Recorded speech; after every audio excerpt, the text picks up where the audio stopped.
Netcasts you love. From people you trust. This is Twit.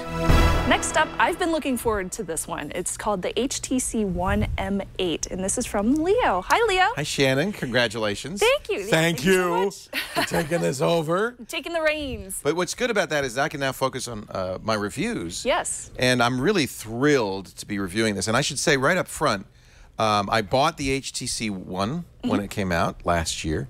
And I've bought this. I'm using the HTC One 2 on Verizon. So these are actually my personal phones.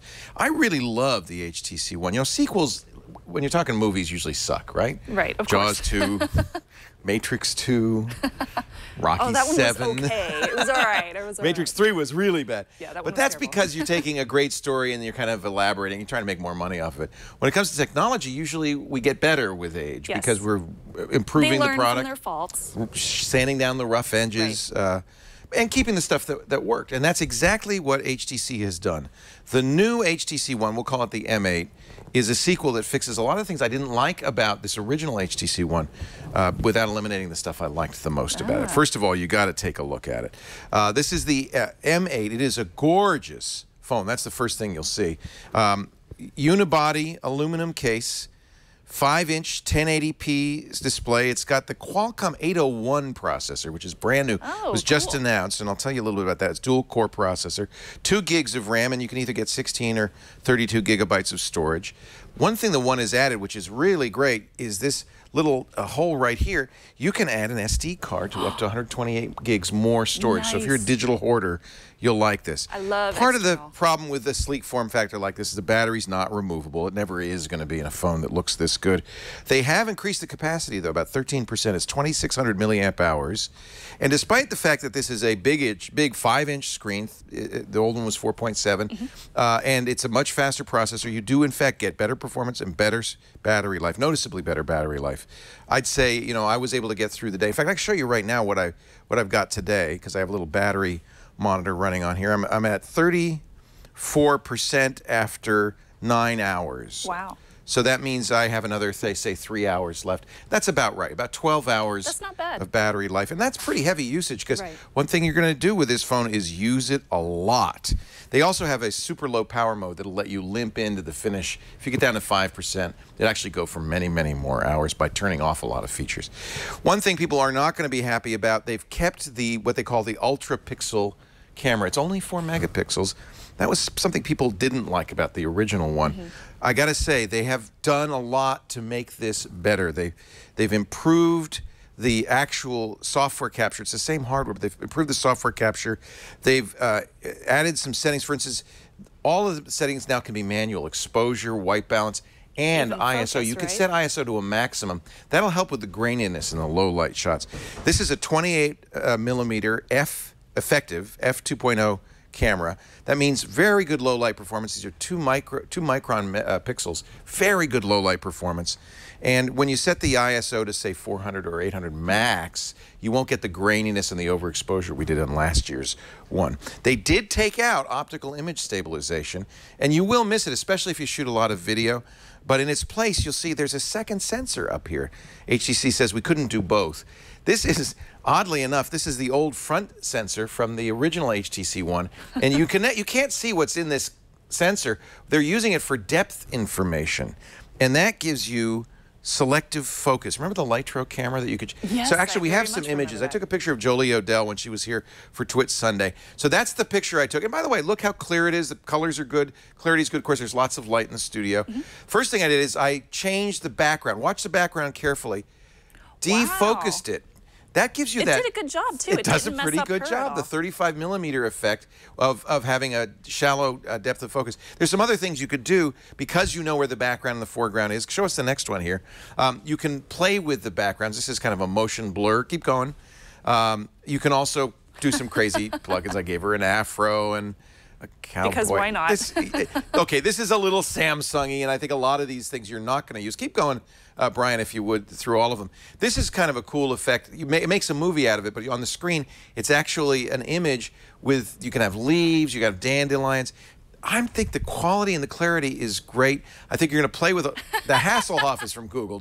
That's not my fault. Keep going. Oh, that's great. Let's go back. Get Ozzy. There's another Hasselhoff.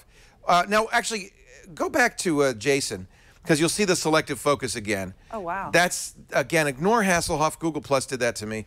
But that's the original image. And then and I think that's a nice image. It's not always perfect. It's done in camera. Here's Chad. That's a decolorized background. Keep going through those. The zoom. There's a black and white kind of sketch background. This is all done automatically very quickly too with the new processor with the click of a mouse. That's the original image. I think this is a great camera that's giving me fabulous images, even of grog. There's a macro focus. You can see that's quite good. I've been very happy. I don't rate camera phone images in terms of, oh, wait a minute, now stand back. Here's another feature. You can play with the skin tone, eye size, the chin size. This is built into the camera, this little slider. Alex Lindsay showed me this. It's his fault. It's probably not something you're going to do a whole lot. The camera really is nice, and the camera application has been much improved. So I have to give this an A+ on the camera. It is a really beautiful phone. Gorilla Glass on the front, 90% metal. That means it's going to be bigger and heavier, and it's noticeably so. In fact, a little bigger than the first one. I'll show you the old HTC One. You can see it's kind of noticeably bigger. But it's also, I think, noticeably more beautiful. I really think, and I loved the original HTC One. The M8 is even more beautiful. The heaviness, the solid, it feels like solid. So it feels like a quality product. And I think it'll catch the eye. This is the gray steel. They have gold and silver as well, depending on your carrier. Verizon sold me this 32 gig gray steel version. They have kept the most, I think, one of the best features of the original HTC One, the boom sound. They call it boom sound now that they've sold Beats. Dual speakers in the front, left and right. Really gives you good sound. I'll play, let me play a little music for you so you can hear what it sounds like. Just a little rap music coming out of the boom sound speakers. I have it on Do Not Disturb. That's another nice feature. I'll hold it up to my mic. That sounds pretty good. From there, you get a better sense of it because you're in the room with us. Yeah. It's not, look, It's you're not going clear. to rock the house with it, but for a smartphone, it's probably the best sound I've ever heard. And for books on tape, I listen to a lot of audiobooks. It is really fantastic for that. This is something that I loved so much in the original one. They kept it. Nice job. But it does add to the height of this, and that's one thing people are not going to like. Before you buy this, you absolutely should hold it in your hand. It's heavier, and it's taller than a lot of phones, and that may bug some people. As you probably can tell, they've got Sense on here. I'm not a big fan of manufacturer UI updates. I like vanilla Android. I like vanilla Android, but this is pretty good. It doesn't really get in the way. They got rid of my #1 complaint about the old one. Remember, it had capacitive buttons at the bottom. The HTC didn't do anything. It was like annoying.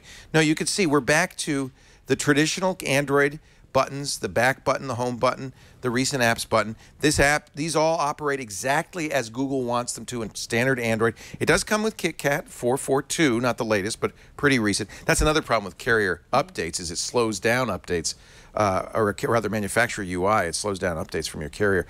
Nevertheless, with 4.4.2, you're not going to feel too left behind. There are some kind of nice things that I like. They have a gesture-based system, so when you're holding the phone in upright mode, you double tap it, it wakes up the phone. This is another good one. If you use the camera a lot, you put it in landscape mode, and press the volume button once, and the camera turns on, and then you press it again, and you can actually take a picture right away.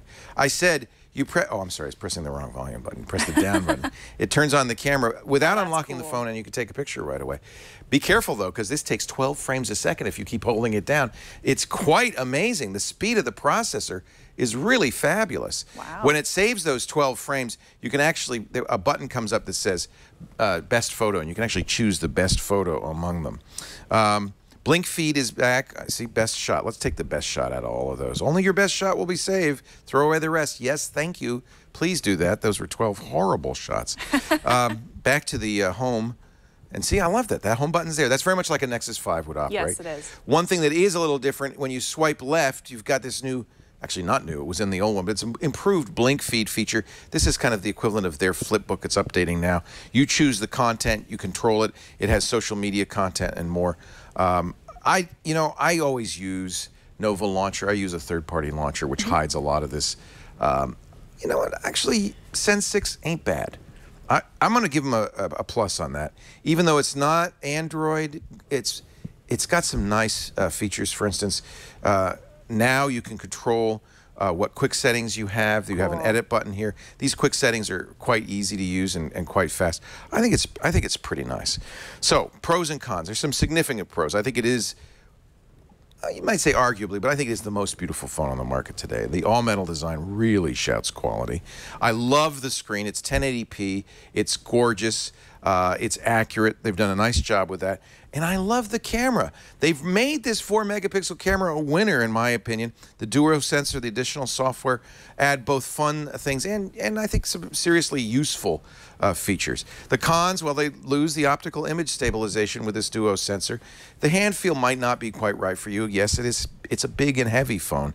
And if you're looking at other 5-inchers, it's about $300 more than a comparable Nexus 5.